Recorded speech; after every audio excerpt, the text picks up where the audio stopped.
literally just drove my car over a nail.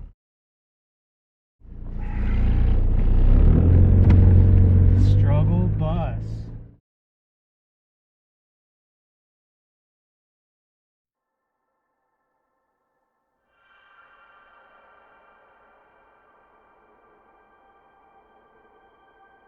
Short hike today.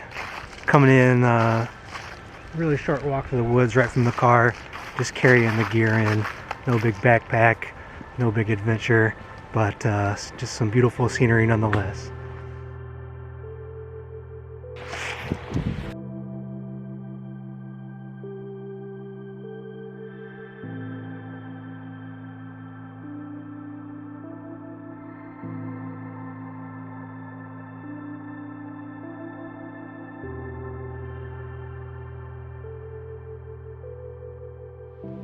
Location today is a scene I wanted to shoot last year but didn't have time.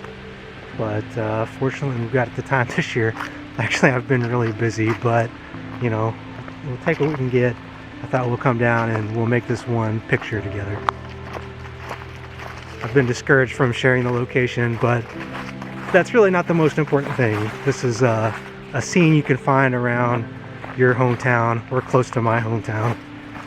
And you know, you'll enjoy finding your own scene like this. We just come down here to this little creek, and we'll have a little fun playing around with fall colors, long exposures. Maybe I'll break the polarizer out, try some different stuff.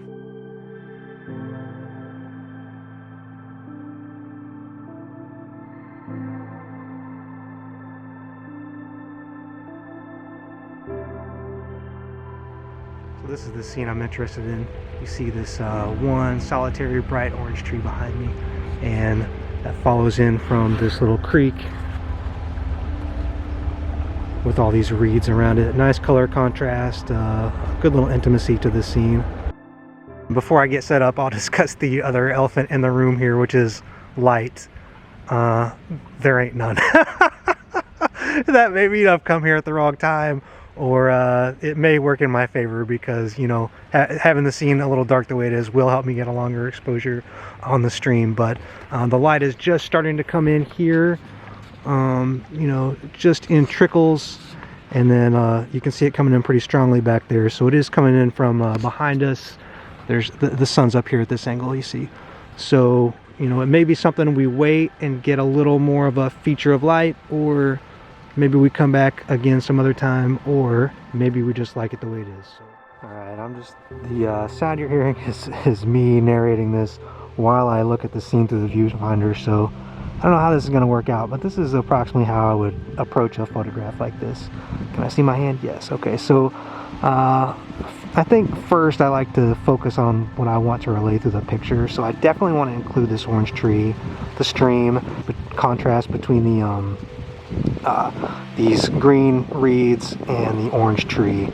I'm gonna relay that by trying to exclude the really bright area in the sky. That's gonna require me to bring the framing of the photograph down.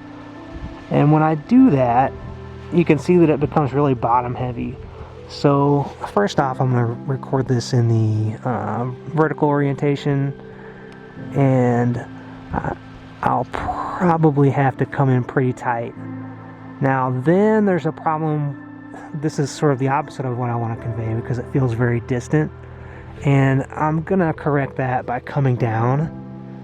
I can't come down too far because then I bring the sky back in, but maybe like right about here at this pretty tight focal length to where the grasses and things in the foreground are a little more prominent.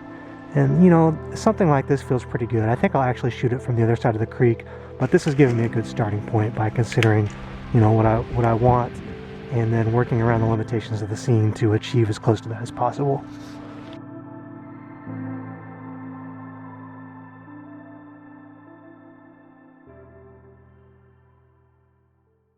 Yeah, so I've basically got this shot, you know, pretty well lined up. I dealt with those challenges that I talked about before, and then I got it down on the tripod. Now it's just a slight matter of balancing the foreground and the midground, and there's really no background to this picture. And I think I'll have to drop the perspective just a little bit to include a little more of the foreground. just like we talked about when we were looking through the viewfinder. And I'll do that by lowering the legs of the tripod.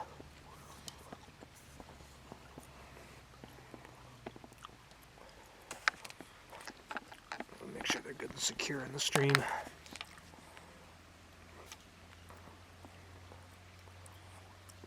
Okay. I'm pretty happy with that. I think this will make a good image for the next year's calendar. Next I'll get the circular polarizer turned the way I want it. So I'll just turn it until the colors achieve, in this instance, probably a fairly saturated look, which will also be the highest point of polarization here in the water area. You'll watch, if I turn it slightly, you'll see the glare reappear and then go away as I turn it back. So this will be pretty well where I want to take this picture, and may probably end up actually desaturating it when I process it on the computer later. I'm taking it at f13 and I'm focusing by using the depth of field preview and the magnification. If you've seen the last video that I made close to this area, I demonstrated that technique, but it's pretty simple. Needless to say, I didn't desaturate this image. Inspired by the season, I went wild with the colors and didn't look back.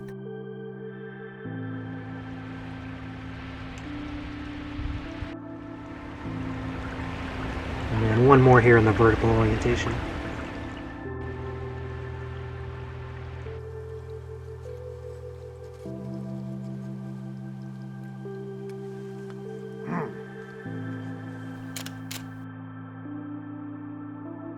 I needed the landscape orientation for practical purposes, but my heart was in this vertical interpretation.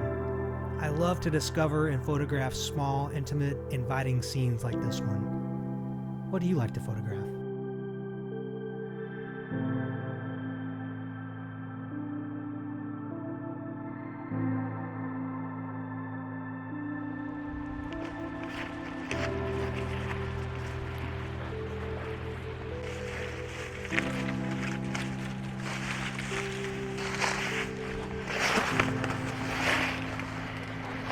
Alright, thanks for coming along. I tried to keep it short and sweet, and I think we got one in the bag for next year's calendar. And speaking of the calendar, thanks so much for the overwhelming inquiries I've received about it. Overwhelming in a good way. There is a slight technical hiccup with the calendar, so it's coming out a little later than last year, but still in plenty of time for the holiday season. There's a link that accompanies the video if you want to get on a mailing list that I'll only use to tell you when the calendar is available and how you can get it this year. Hey, thanks a lot for watching. I'll catch you guys later.